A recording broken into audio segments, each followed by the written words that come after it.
Hey everybody, it's Innovision. And I don't know about you, but I've been wondering how much has SteamOS improved in the last 2 months for the Z2-extreme APU. That means I started this video 2 months ago. In today's video, we'll be taking a look at how much the performance of SteamOS has improved on the Legion Go 2 since mid-February till the end of April. We'll be taking a look at a couple of games running under various TDP settings. We'll take a look at side-by-side comparisons at these TDP settings, and then we're gonna take a deep dive into any analytics to help tease out any performance differences. Stick around, cause you don't wanna miss any of it.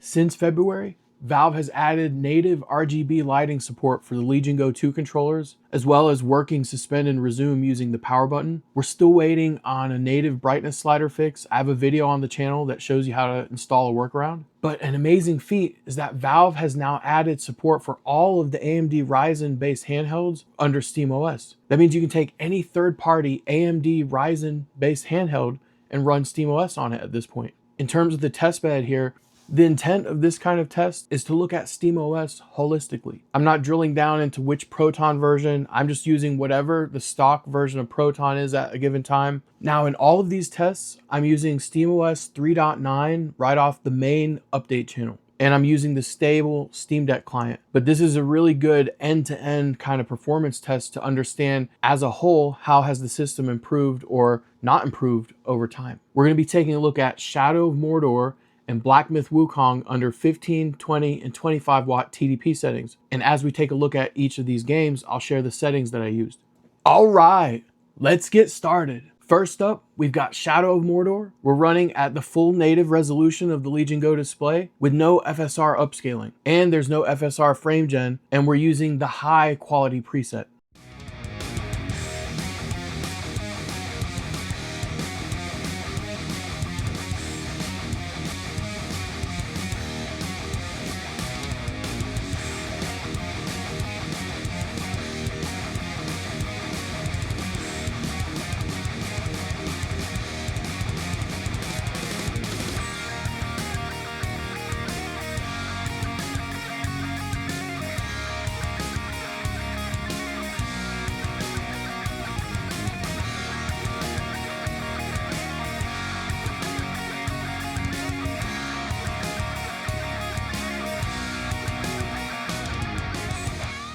Here we have a chart of the average FPS of both versions of SteamOS that we tested. So in the red is SteamOS in February, and in the green is SteamOS as of the end of April. And our light red corresponds to our 1% lows in February, and our light green corresponds to our 1% lows in April. And we can see some modest improvements here. In most cases, it's quite similar. You know, at 20 watt TDP, we've got a slight bump. And then again, at 25 watt TDP, it does look like things are a little bit more stable in terms of quality service at the 25 watt TDP. Now we're taking a look at the max CPU temperature and max GPU temperature of both versions of SteamOS while running Shadow of Mordor. Again, red is SteamOS in February, green is SteamOS in April. And it seems across the board, the temperature has gone up. On more recent versions of SteamOS, I'm noticing higher CPU temperatures and more spinning of my fans. And so this might be related to that. I feel like that's an issue right now. And so it does seem our temperatures have regressed. Now let's take a look at Black Myth Wukong. We're using the full native resolution of the Legion Go 2 display, along with the automatically suggested upscaling technology. Frame gen is set to auto, and we're using the low graphics quality preset.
Here's a graph of our average FPS of both versions of SteamOS. Again, red is SteamOS back in February, green is SteamOS at the end of April. Whoa, this is a drastic improvement here for this game. Now, it's worth noting that Black Myth Wukong is a DirectX 12 game, and they've made substantial improvements to Proton, especially around DirectX 12 games. This could be a direct result of the Proton version. To fully understand that, we'd have to swap out to an earlier version of Proton and see, how much came from the operating system kernel updates and the Mesa driver updates and things of that nature. But again, in my testing, I really like to look at the system holistically end to end. Proton is just one piece of the entire system. The kernel updates is just another piece of the system. So I want to look at the whole thing, from a bird's eye view, more like a scientist here. And this is just incredible. Our frame rates have nearly doubled. So we're seeing about a 40% performance improvement.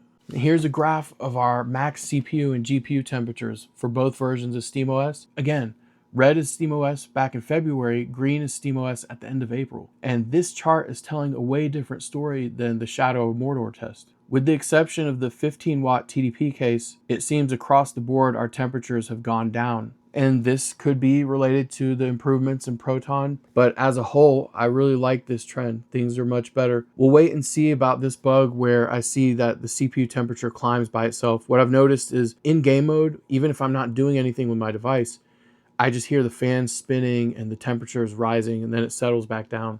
I don't know about you, but I like the improvements I'm seeing here. Not only in terms of the drastic performance improvement I've seen in Black Myth Wukong, but also the added support for RGB lighting on third-party handhelds, the working suspend and resume via the power button. So Valve has been hard at work. It seems behind the scenes, SteamOS has silently been making improvements, both in terms of the quality of the product and the performance. What do you all think about these performance improvements?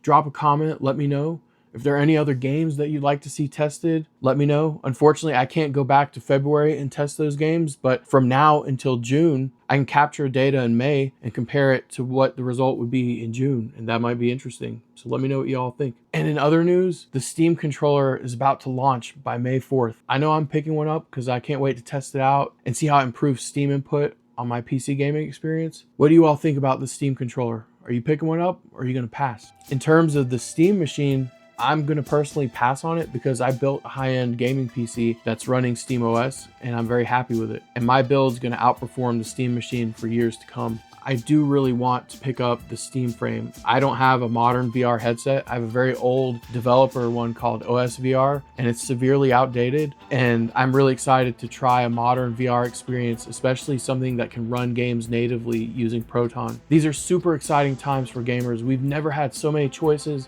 and capabilities within reach of our hands. I'd like to thank all of our channel members. It's through your support I'm able to continue to innovate and make interesting new content. I'd also like to thank all of our subscribers. Your engagement, your enthusiasm, your discussion is allowing us to continue to grow this community and to be an awesome place. Until next time, be sure to hit that like button and subscribe. That way you don't miss all the amazing tech, toys, and gaming tips we've got coming down the pipeline.